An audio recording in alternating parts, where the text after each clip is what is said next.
Everybody, welcome to the layout.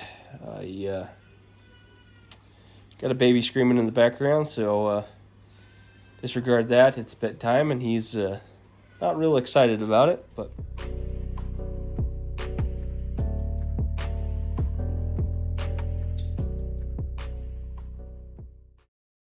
anyway, I was going to do a pre-review run, but had my two BNSFs kind of crap out on me in the last minute there, and I'll kind of get to what I think might be happening in my review. But yeah, for now, all I've got left is the CSX running, so we're just going to do a little bit of switching with it here.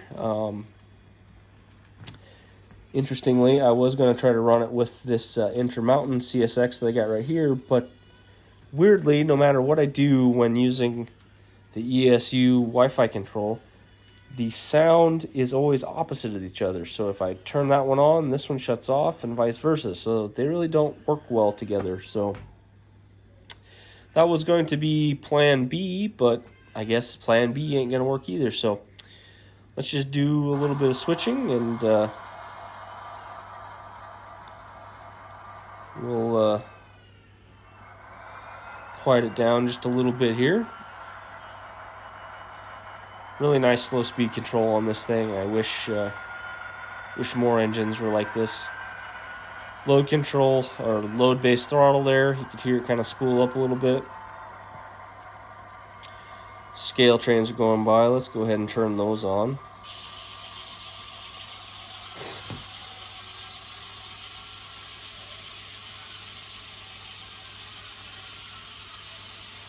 And we'll bring that to a stop.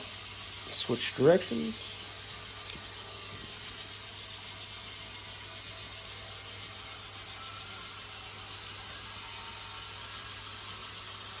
Deep Rock tank cars.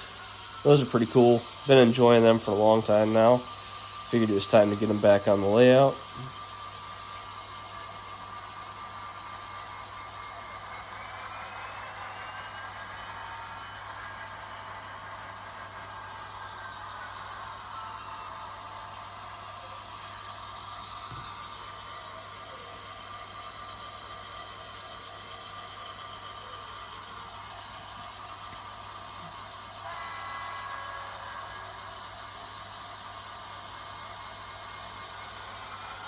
Got my Gevos here. These are both scale trains. This one's just a DCC ready one, and this one got sound in it.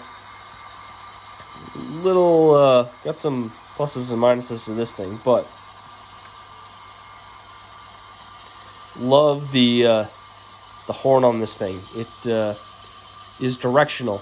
It sounds different in either direction, and that's a pretty cool feature. They got that figured out on the lock sound there. I think this is a version 4 lock sound, and I'm gonna be honest, it's not super loud, but it uh-oh.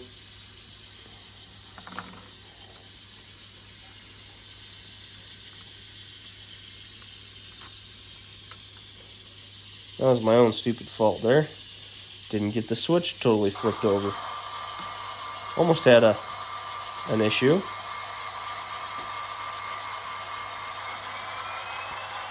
That's what I get for talking and switching at the same time.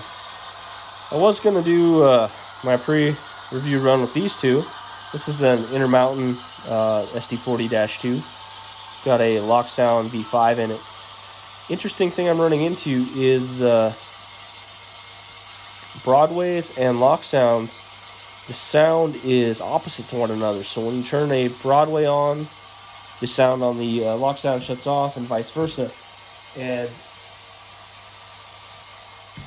when running on my Digitrack system, because I'm currently on a Wi-Fi ECU, they would work in unison. On this ECU, no matter what I do, I swap things, I do all kinds of stuff. They always work in opposition to each other. So if one's got sound, the other one's silent.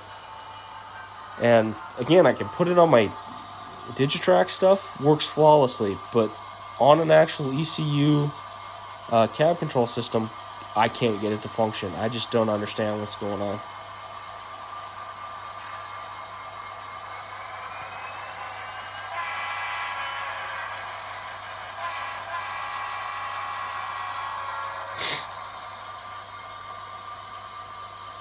Hear that? I got a couple of scale trains dash 9s back there chugging along.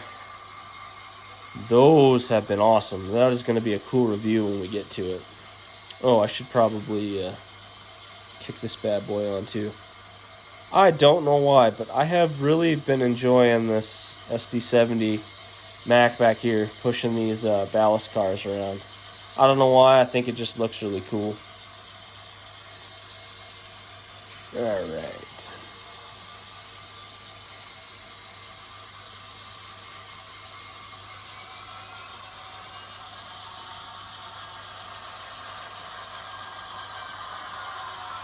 If you see here, you might catch it on the screen. That is UP 844, excuse me. Yeah. Picked that up for the excursion train. That should match 844 nicely. I'm running it with a NCE decoder right now, just to get it broke in, but I got a TCS on the way for it, and that's going to be pretty cool if I can get a deal on the excursion train set for too long. I'm going to have one running on the layout, and that'll be awesome. Not really a UP guy, but just to be able to run it with the 844, that's pretty cool.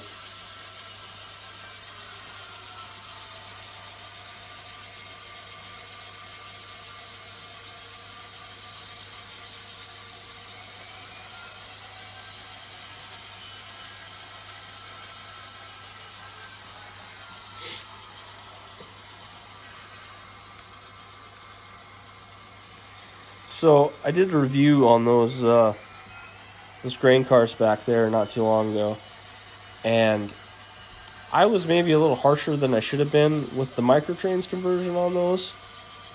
They are really good buffer cars. They work great at the front and rear of my tank trains. You can put a lot of weight behind them. They're a little floppy, but they really track well behind an engine. So I'm maybe rethinking my review a little bit on those, and they might be worth a little more than I originally had thought about.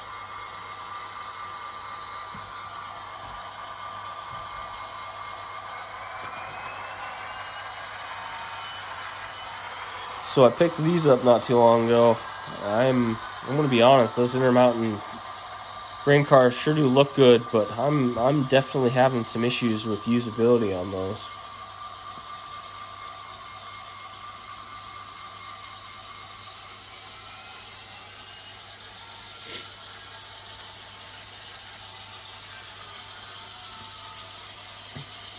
One thing about this Paragon 4 is it is rock solid.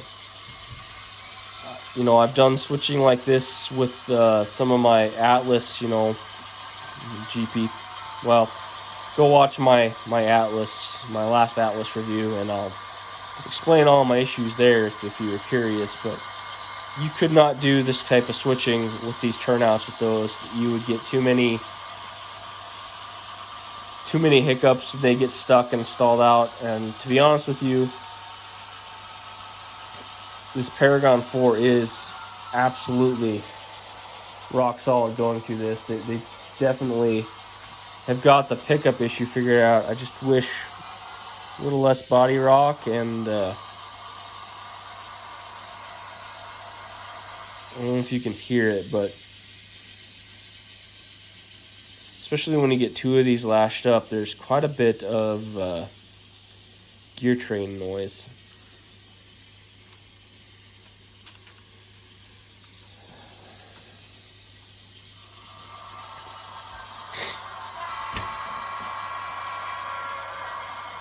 Almost done.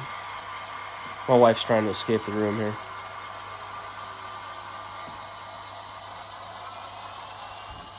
And we're back.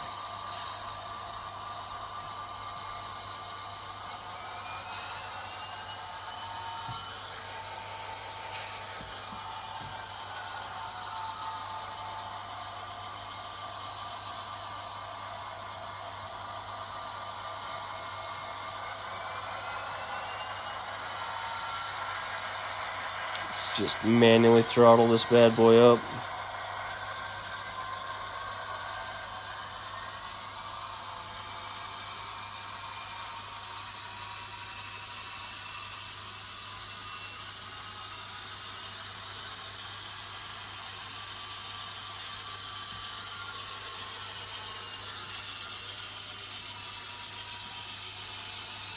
coming into the yard just a little bit too fast with the dynamics.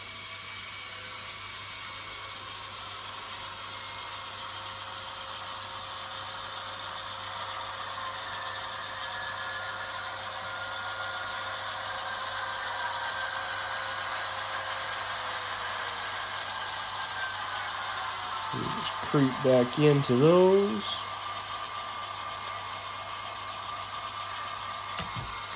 Alright.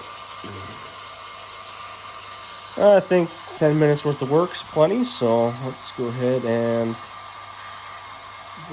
And then I do the wrong thing. That's what I get for talking and switching at the same time.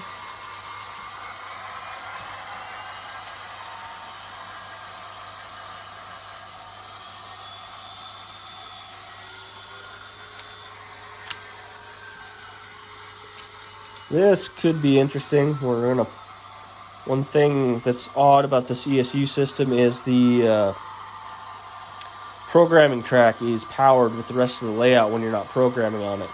I have a pretty good gap in the track there, and we're going to try backing it onto the programming track. We'll see if we derail or not here.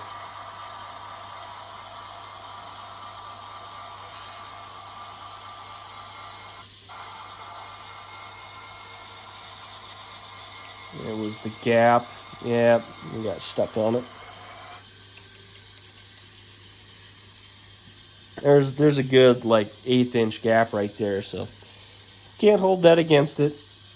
Anyway, I would have liked to have done a little bit better of a preview run, but like I said, had some issues with my BNSF engines, so I guess we'll do this for now. I will see you in a little bit for the review. Bye now.